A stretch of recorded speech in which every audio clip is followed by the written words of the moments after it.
Ex-NBA star has harsh words for Chinese Olympian Eileen Gu on Fox News. Ex-NBA star NS Cantor Freedom piled on to the often conservative criticism of freestyle skiing great Eileen Gu on Tuesday. Gu, whose mother is Chinese, was born in San Francisco but is representing China for the second straight Winter Olympics. Politics. She said it. Caroline Leavitt just totally undermined Trump's "I didn't do it" claim. She has earned China 2 silver medals in the Milan Cortina Games, with the halfpipe up next. She won 2 golds and a silver in 2022. She has vaulted to international fame as an athlete and sometimes a model, reportedly earning tens of millions of dollars a year, a chunk of which she has received from the Chinese government. But as in the last Winter Olympics, Gu has gotten heat for her choice, though it should be noted that several US-born athletes compete for other countries. Brazil's Lucas Pinheiro Brathen, who was born in Oslo but has a Brazilian mother, has been widely celebrated during the Games for representing a country other than his birthplace. Gu's defenders have suggested that racism and xenophobia are factors in why she is being treated differently. "I'm just going to say it. She's a traitor," Freedom told Fox News host Laura Ingraham on Tuesday. "She was born in America. She was raised in America, lives in America, and chooses to compete against her own country for, literally, the worst human rights abuser on the planet, China. She built her fame in a free country and then chooses to represent an authoritarian regime." The former center, who played for the Utah Jazz, New York Knicks and other teams in the NBA from 2011 to 2022, added Freedom to his name when he became a U.S. citizen in 2021. The former Turkish citizen was outspoken against the Turkish government and had his passport cancelled by the country in 2017. He often speaks out against human rights abuses in China. Before the Games, Gu defended her choice to represent China. "The US already has the representation," Gu said, per Newsweek. "I like building my own pond." She also dismissed speculation that she chose China because the financial windfall was potentially greater. "I'm glad that there's enough money in the sport now for people to think that's a consideration," Gu said.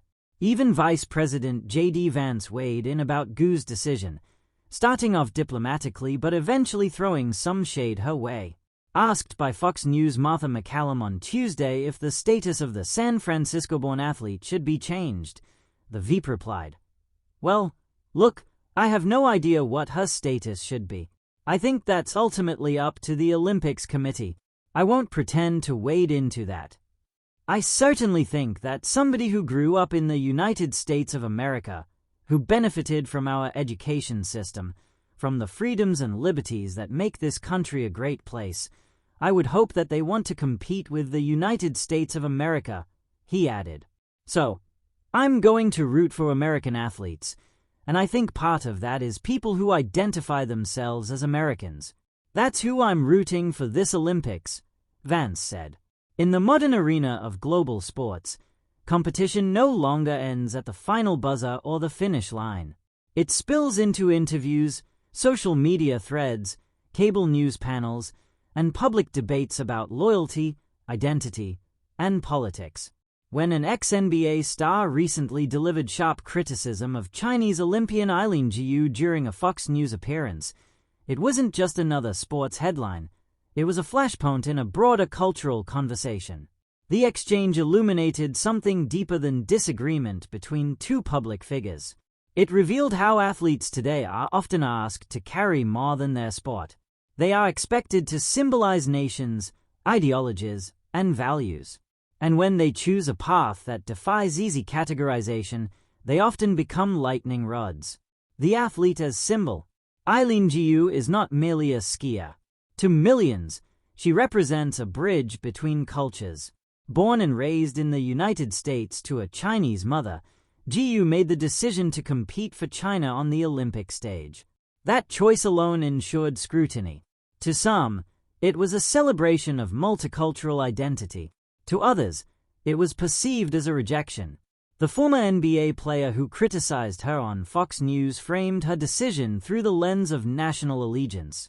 His remarks were pointed, suggesting that representing China, particularly amid rising geopolitical tensions, was more than a personal career move. In his view, it carried political implications. But the intensity of his comments says as much about today's media climate as it does about Gu herself. Athletes once had the luxury of ambiguity. Today, neutrality is often interpreted as evasion. A decision rooted in family heritage or professional opportunity can quickly be reframed as a political statement. The court of public opinion rarely waits for nuance. The economics of global stardom. There is also an undeniable economic dimension. China's sports market is vast, lucrative, and influential. Sponsorships, endorsements, and brand partnerships often follow athletes who command attention in both East and West. Gu's global appeal made her a marketing phenomenon. Critics sometimes interpret this as opportunism. Supporters call it smart branding. The truth likely lives somewhere in between. Professional athletes, especially in individual sports, are independent enterprises. Their choices are shaped by personal identity, family ties, career strategy, and financial opportunity. When the ex-NBA star voiced his disapproval, he spoke from the perspective of someone who built his career representing American teams within an American league. His framework of loyalty may be rooted in a more traditional understanding of national affiliation. But global athletes today operate in a far more fluid environment. The NBA itself is a global brand, deeply intertwined with international markets, including China. Many former and current players have benefited financially from that relationship. That reality complicates moral critiques delivered from studio chairs. Media amplification. Fox News, like many cable networks, thrives on sharp contrasts and bold commentary. Subtlety does not trend. A former NBA champion expressing harsh words is more clickable than a nuanced discussion about dual citizenship and multicultural identity. In that setting, Gu becomes less a person and more a symbol. She is positioned as either patriotic or disloyal, savvy or calculating, courageous or misguided, depending on the narrative frame. The former player's remarks may reflect genuine conviction. They may also reflect the performative dynamics of televised debate. In an era where former athletes transition into media personalities, strong opinions often become currency. It raises a larger question. Are we evaluating the athlete, or are we consuming a spectacle? Identity in a globalized world. For many second-generation immigrants or multicultural individuals, identity is not binary. It is layered. It is contextual. It is lived differently at home than at school, differently in one country than another. Gu has spoken in the past about embracing both sides of her heritage. That complexity can be difficult to compress into a soundbite. When she chose to compete for China, she framed it as honoring her mother's roots and inspiring young girls in China to